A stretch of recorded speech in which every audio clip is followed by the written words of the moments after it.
Good evening. ఏంటి ఇదంతా చూస్తున్నారా? సో మా కాలేజ్లో అయితే mega laptop and techno gadgets అని ఒక ఎక్స్పో పెట్టారు. సో ఆ ఎక్స్పోని విజిట్ చేయడానికి మేము మార్నింగ్ నుంచి కాసుకోని ఉంటే ఈవినింగ్ 5కి పంపించారండి. 9కి స్టార్ట్ అయిన ఎక్స్పోకి మేము వెళ్ళేసరికి మొత్తం గ్యాజెట్స్ అన్నీ ఎత్తేసి వాళ్ళ షాప్స్ మూసుకొని వెళ్ళిపోయారు. సో ఫైనల్లో 2 స్టాల్స్ ఉంటే అవి 2 విజిట్ చేసి అక్కడున్న ఆ పరికరాలన్నింటినీ టెస్ట్ చేసి వచ్చాం. పెద్ద సైంటిస్టుల లాగా ఒక్కరు కూడా కొనలేదు. ఇక్కడ సెకండ్ హ్యాండ్ గ్యాజెట్స్ కూడా పెట్టారు. ఆ ల్యాప్టాప్స్ నియర్లీ 30,000 ఉన్నాయి అరౌండ్ కాస్ట్. సెకండ్ హ్యాండ్లే అంత కాస్ట్ అంటే మాకేం వర్త్ అనిపించలేదు. సో అంతా ప్రాక్టికల్గా చూసేసి సో వాళ్ళు ఎక్స్ప్లెయిన్ చేశారు ఏమేమి అని.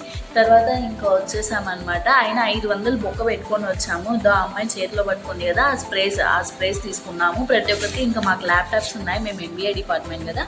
సో ఆ ల్యాప్టాప్స్ కోసం స్ప్రేలు తీసుకొని 500 బొక్క పెట్టుకొని తిరిగి వచ్చేసాము. ఈవెన్ మాకు గ్రూపుల్లో అయితే మెసేజ్లు కూడా పెట్టారు, క్లాస్ బంక్ కొట్టి ఎక్స్పోకి వెళ్ళకూడదని. ఈ మాత్రానికి అంత పెద్ద ఎక్స్పో పెట్టడం ఏంటో నాకు అర్థం కాలేదు. ఇంకా మొత్తానికి ఈవినింగ్ వెళ్ళాం, స్టాల్స్ అన్నీ ఎత్తేసారు. దీని దగ్గర అయితే ఆల్రెడీ 1+2 పెయిర్స్ ఉన్నాయంట ఇయర్ బడ్స్, కానీ మళ్ళీ కొనాలి అని అక్కడ కాస్ట్ ఎంత అని అడుగుతుంది. సో మొత్తానికి అయితే పనికిరాని 2 పరికరాలు తీసుకొని అయితే వచ్చేసినాము. ఇంకా మన పని అంతా అదే కదా. ఉంటా నెక్స్ట్ వ్లాగ్లో మళ్ళీ కలుద్దాం. బాయ్. కుదిరితే ఒక సబ్స్క్రైబ్ అండ్ లైక్ చేసేసుకోండి.